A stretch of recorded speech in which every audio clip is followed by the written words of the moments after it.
So ayan, tapos na tayo magpakain at magpainom ng ating mga pugo at manok. Okay? Ito yung hinuli nating pakainin. Ayan, ayan. So, titingnan natin to kung tatagal tong tubig nila. No? Kung hindi, yari tayo. No? Kailangan nating dagdagan yan. No? Ayan. Ayan. Yung mas malaki na yung nilagay ko. No? Para at least indoor na sila, no? Parang indoor style na rin yan, eh. 'Di ba? Itong mga to, dinagdagan na natin ng pakainan dahil lumalakas po silang kumain. Yan, no? Mga papisa natin. Tapos meron pang 26 doon. So, kahit papaano hindi tayo pinapabayaan, no? Meron pa rin tayong papisa kahit papaano. Alright? Tapos, sa kabila nakapagpakain na rin tayo, no? Kailangan na natin pakawalan yung mga sisiw doon, no? At para at least maipunta na po natin yung brooder dito. Lalagay ko yung brooder dito. Yun, no? Kailangan nating ilagay dito. Siguro dito muna, no? Para at least itong mga to mailagay natin doon, no? Mabigyan na rin natin ng wirings, no? Ng bumbilya nga langan pa ang sa akin, maglalagay na naman ulit tayo rito. No, maglalagay na naman ulit tayo rito. Yun na lang nagpapahirap sa atin magpakain, yung sisiu, kasi iisa-isahin pa natin sila, no? Bibigyan ng pagkain, bibigyan ng inumin. Yan, nahihirapan tayo sa ganun. Maganda yun, nakawala na silang lahat doon sa kabila. Isang pakain, isang painom, no? Kasi gusto ko mag-focus na po dito sa ating mga pugo. Ayan. Gusto ko na mag-focus po dito sa ating mga pugo. Ito. Ayan. Ayun lang. Parang ang bilis maubos nitong inumin nila.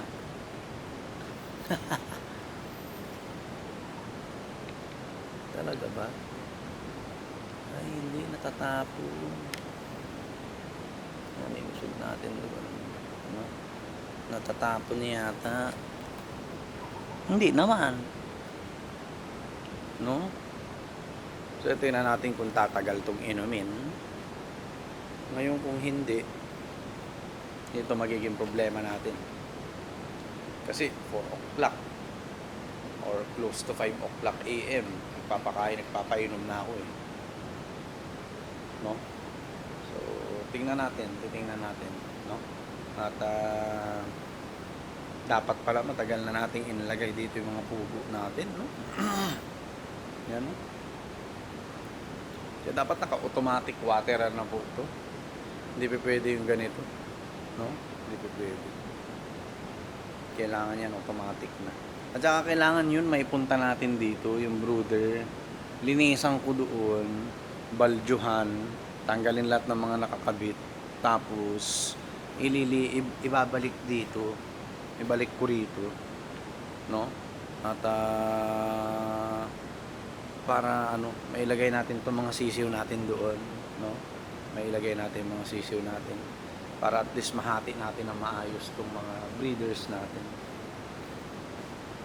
Yan, magsisexing po tayo mamaya, no? Para at least makita nyo kung paano yung ginagawa natin. Ayan, no? Magsisexing po tayo. Alright?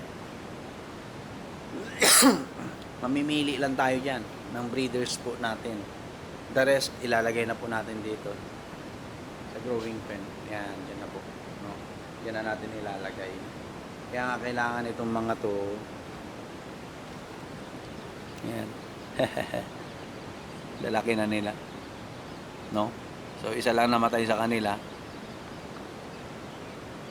Yan, may additional tayo, no? At least hindi tayo na zero, no? Yun ang mahalaga po. Tapos may 26 pa tayo doon. So kahit may mapisa lang doon na 20, okay na ako doon. Okay na tayo doon. At least umuusad, no? Umuusad tayo. And then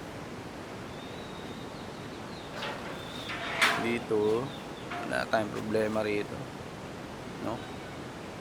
Okay na yan. Si Asil Boston na lang yung nakalagay sa scratch pen po talaga. Sana nga may tali na lang din, no? Para at least babato-batuhan na lang din dyan, nakatali lang din siya doon, no? So sige, pag-isipan natin yan.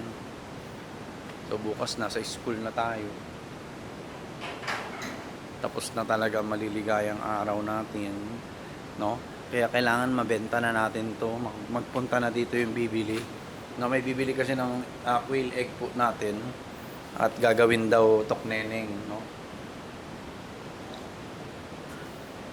Yan, gagawin tokneneng at para at least makabenta naman tayo.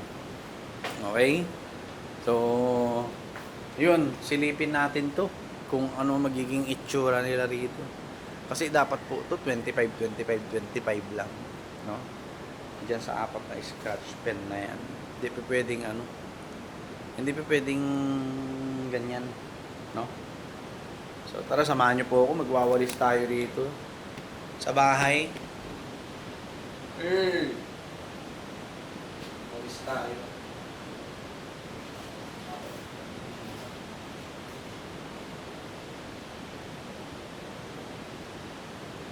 Yung nga po, no? Kailangan makabenta tayo. Kasi kung hindi, madali lang naman natin mai-out yan, no? Actually, kahit hindi na natin kailangan ng seller. Opo, kahit hindi na natin kailangan ng seller. Kinukuha ko lang si Boss Marco para makatulong tayo. No?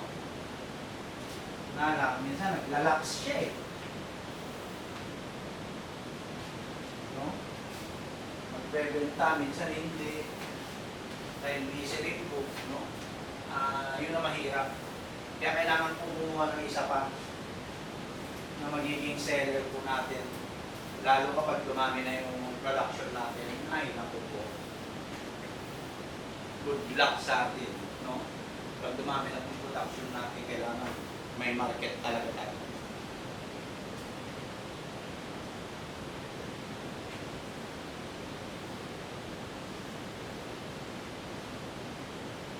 Set tendency niya, kapag produce ka, tapos wala kang market, may ipunan ka ng 100% yan, ipunan dito. No? Kaya may napanood ko kahapon, kagabi, no? Na kung saan talagang hirap na hirap silang i-dispose yung quail eggs po nila.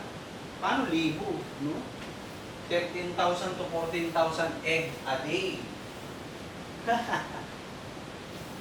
Kaya, ang mangyayari po nun, force culling yun. Pag gano'n. Ikakal na nila yun. Lalo na pag makabat.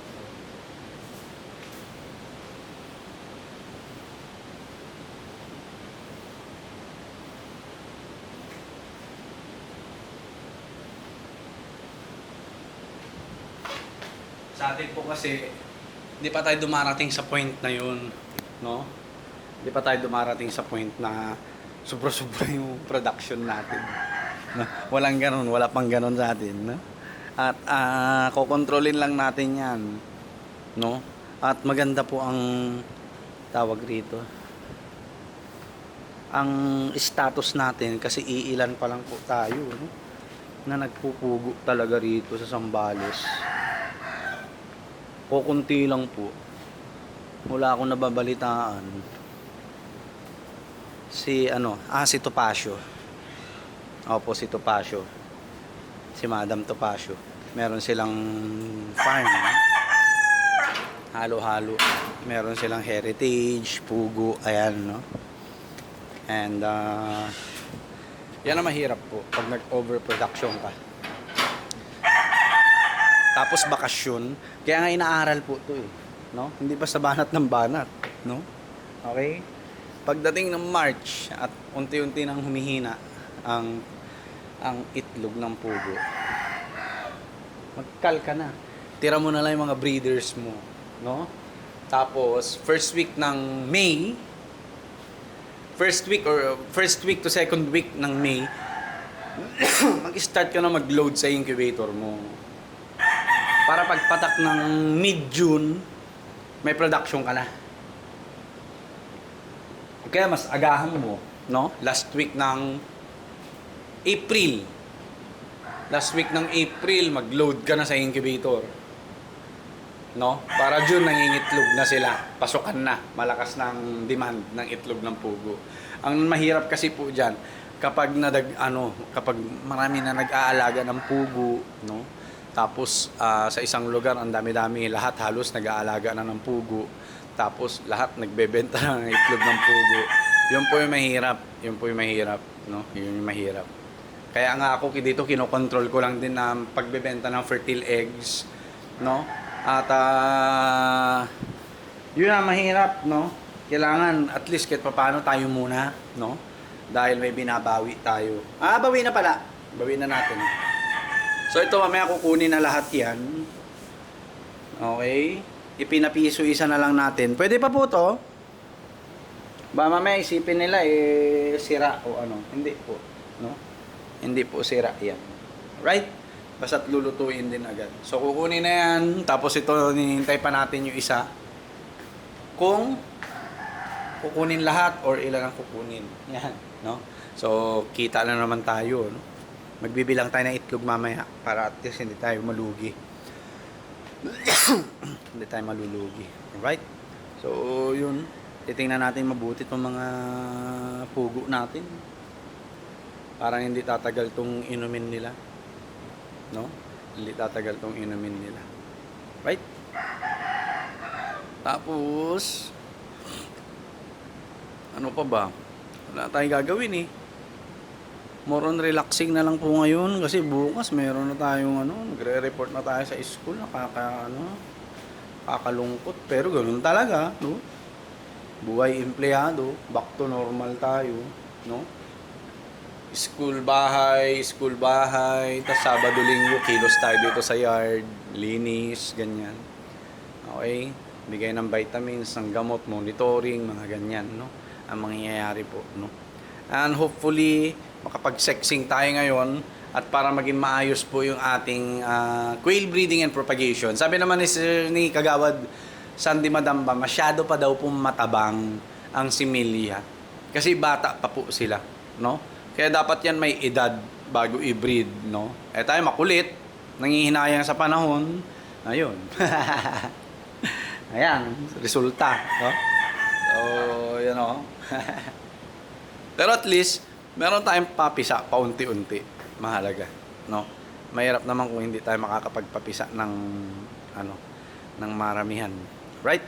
So, yun lang, no? Ang ating gagawin ngayon. Pakapi-kapi, tapos monitoring diyan sa pagkain at saka painom ng mga pugo natin kung sapat ba sa kanila. Tapos ililipat natin yung brooder dito, yun nasa kabila, no? Linisin ko lang doon, baldyuhan ko, tapos ilipat natin dito kasi kailangan ko, no? Kailangan ko. So hindi na tayo magpapagawa para makamenos tayo. Lahat ng pumapasok kita na natin, no? Mahirap kasi yung paggawa ng paggawa, no? Kung hindi naman kinakailangan. So kailangan naman 'yun. Pero may option naman tayo, no? Kailangan natin din na magtipid, no? Para at least makaipon na sila, no? Nasa sa atin na yan kung makakaipon sila o hindi, no? Sa mga napagbebenta natin ng itlog ng pugo. Okay? So, yung mga panabong natin dyan sa fly pen, iniisip kong ibalik doon. Bakit? Dahil, yun nga, no? Para wala na tayong aalagaan manok dito. Yun yung gusto ko, no? Yun yung gusto ko. Para lahat na doon, no? Doon na silang lahat. Puro pugo na lang dito. Okay? Pero pinag-iisipan ko pa po, no? So, yun. Kape-kape muna tayo. Relax. Tapos, feather sexing po tayo ng mga pugo. Mamaya samahan nyo po ako. Alright? So, yun lang po. God bless po sa ating lahat. Peace!